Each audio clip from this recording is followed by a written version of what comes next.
Di sana hayaan mo akong magpaliwanag. Hindi yung parang dire-diretso ka na lang. Eh ano ba? Hello? Hello? Okay ka lang? Yeah, I'm okay. Actually, no. Having a bad day. Eh, sa lahat naman, merong bad day. So, ano ulam mo for today?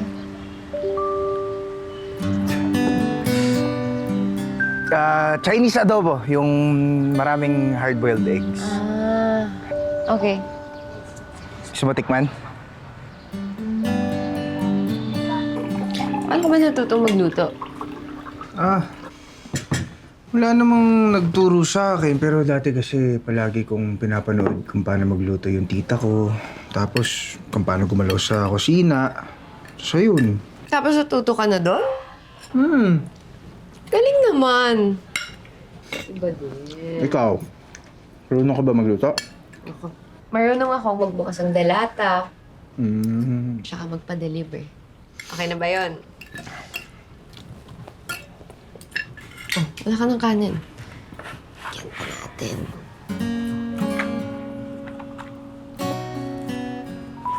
Ulam.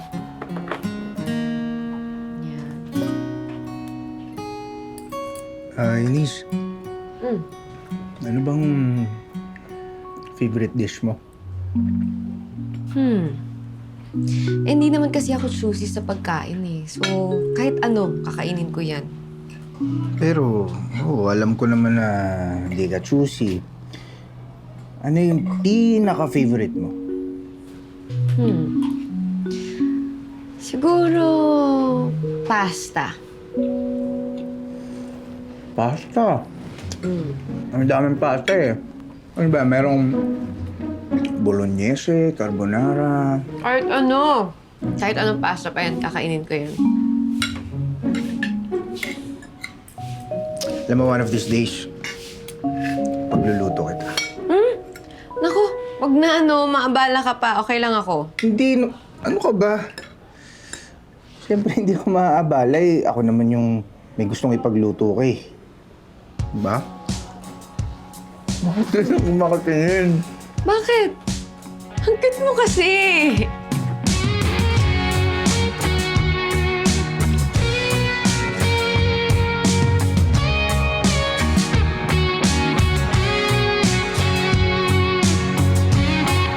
Diet din, no? Ikaw kumain kasi. Allergic ako sa sugar. Ew. Sugar? Ito na. Fats, carbs. Minom ka na lang. Eunice!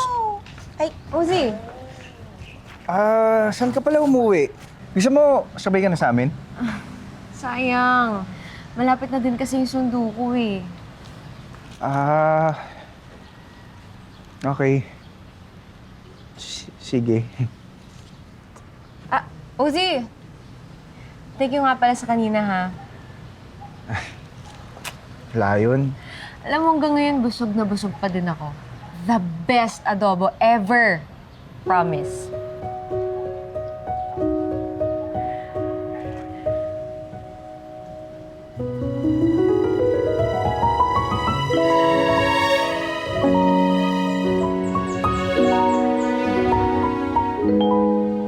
Ingat ka.